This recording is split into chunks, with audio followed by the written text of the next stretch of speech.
I will come against the church for the way it has treated the alternative fringe communities and barred so many people from the gates of heaven. During such period of my life, I came out and all but destroyed what's left of my ministry, and and had put out a record that alienated me from the church. But somehow, some way, years later, 9 albums later, you know, I'm still standing and I'm still doing the do. And every 6 to 9 months, I put out another record. And every year I swear I'm going to wait a whole year to put something out, but after about 6 months, I get the itch and I have so much stuff ready to go to record and so many ideas and so many plans. And I've tried to change my image and persona with each record. So when I look at Lady Gaga, who's only on her 2nd or 3rd record, and she's already coming out in an egg and wearing a meat dress, I feel pretty sorry for her, because I know if you go too far too early, it's pretty hard to top yourself. It's pretty hard, and that meat dress can't be comfortable. It can't smell good either. That was gross. That wasn't even clever. And someone's going to say, "Well, you're talking about it." Yeah, you know what? You know what? We talk about a lot of bad things. It doesn't mean they're successful. You know what I'm saying? The egg, yeah, that's between her and her fans, but the meat dress, I mean, come on, man. I'm surprised she didn't get beaten up in the parking lot by PETA peeps. That would have made a good story. That would have made a good story. That would have been a really funny ending to that story. It'd been really funny if she didn't know Cher was a vegetarian when she handed Cher her meat purse. That would have been funny. And then Cher said, "You know what, I've sat quiet enough. I'm going to tell you."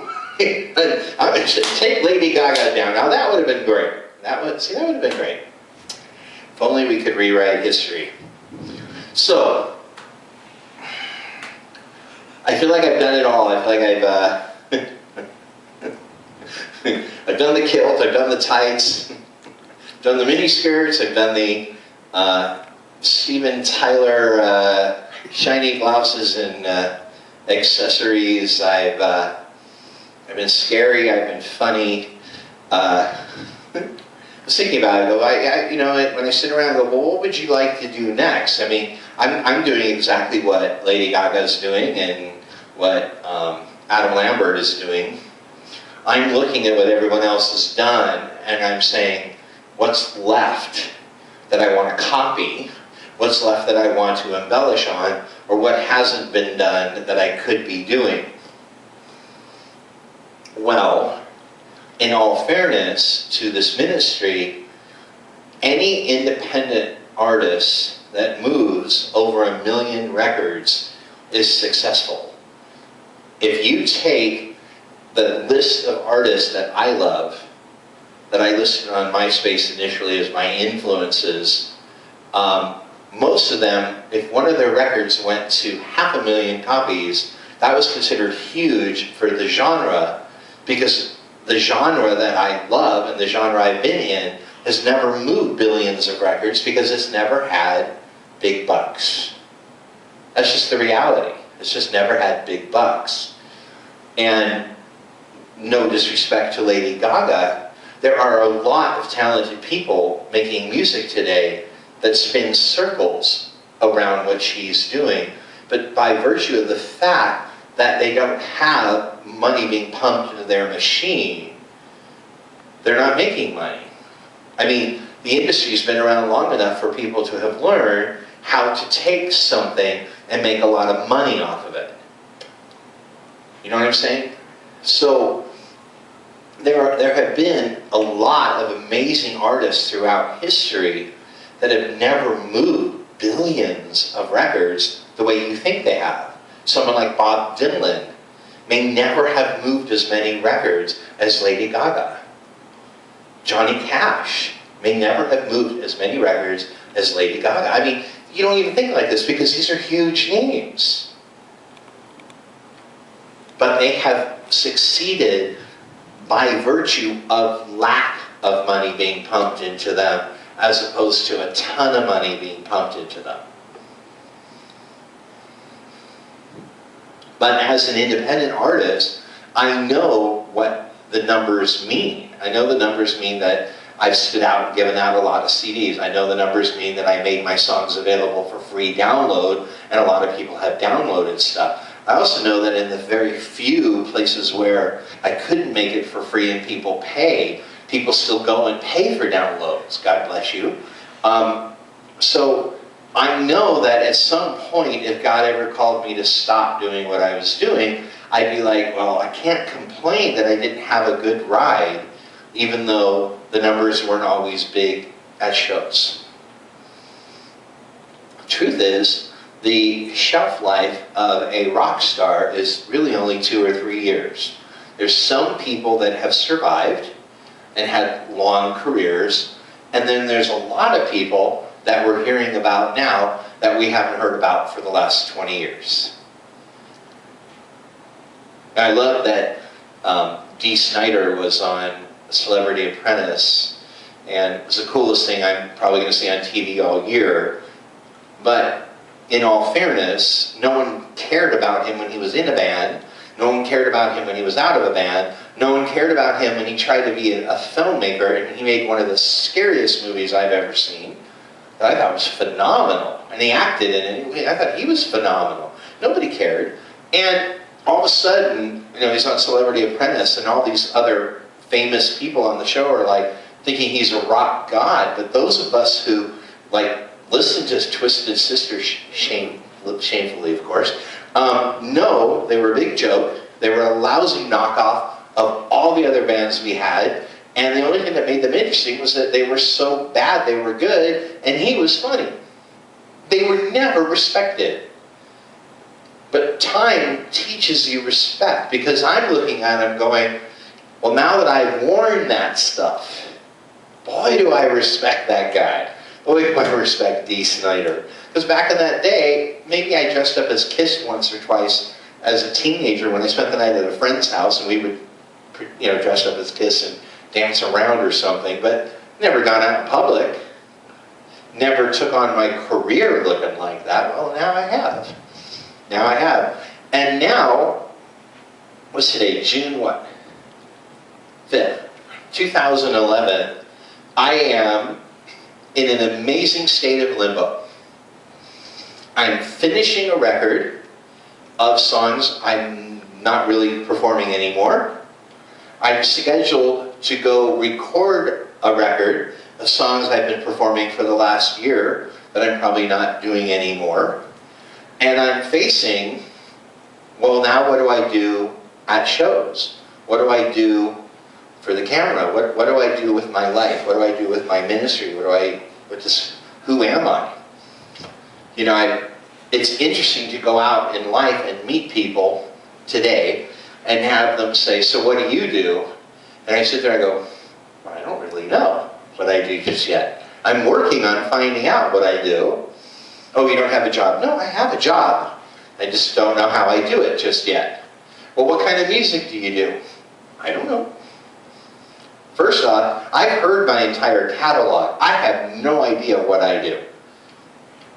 I did Not Unclean, which I called a 70s gospel record if David Bowie had done it. I did Itch, which I thought sounded like a Frank Zappa punk rock record. I did Does God Sleep, which I thought was a very bloated, overblown, 80s style post-punk record that was heavily influenced by Patti Smith. Then I turned around and did a record that had a disco beat through the entire thing. And then I did Zombies, which was what I said was going to be the last of my 3-chord rock days. Then I did When Love Dies, which is an entirely 70s classical rock influenced techno record of all ballads. I can't remember what I did. Oh, I did Leading Horses, which was industrial. I did Burn in Hell, which I had no idea what kind of record that was. And then I did Love Me Forever. I'm stumped. You know, Love Me Forever, my cover record. My record where I paid tribute and stole music from all my favorite artists. That's how I say thank you. I recorded your songs and didn't pay for it. Yeah. And then, how many of you have stolen stuff from me throughout the years? My dad's a lawyer, bring it on. So, and then Monsters, all of a sudden I'm doing this dark theater a cappella thing, and then high-risk sexual behavior, which was dark theater a cappella, that doesn't sound anything like Monsters. Yeah, I recorded them a year apart. I've listened to both of them. I mean, I know they're the same guy, but they're really different. And then I'm going to go record Sinner Man, which is a cappella dark theater, but it's all, you know, Negro spirituals, and that doesn't sound anything like that. And now I'm going on to my next thing, which I'm going to talk about tonight.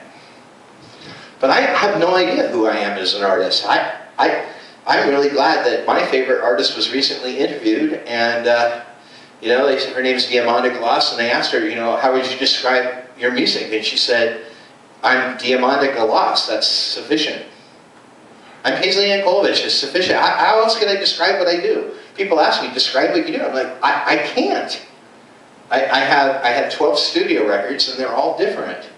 You know, yeah, there's a common thread, you know, there's, you know, a lot of similarities, you know, because it's all me, but I can't even define what kind of music I do, because if I say I do gospel music, that's misleading. If I say I do contemporary Christian music, that's not even true. I'm so contemporary, I don't fit into contemporary Christian music, but I'm so retro, you know.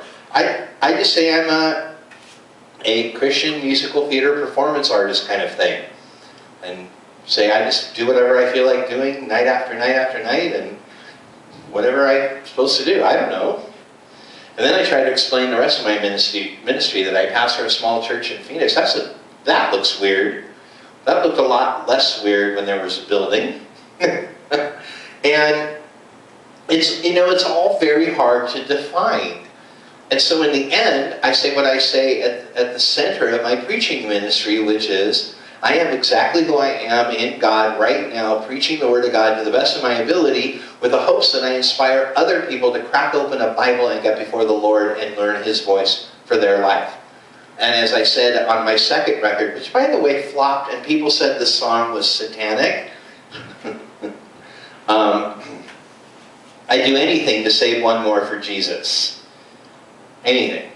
And what goes through my head when I sing that song, I think about Cal Worthington saying, I'd stand upon my head to beat all deals. And I think about me one day, not knowing that day when I wrote and sang the song, that I'd be standing on the street in a glitter gown, running the risk of the police coming, which they did.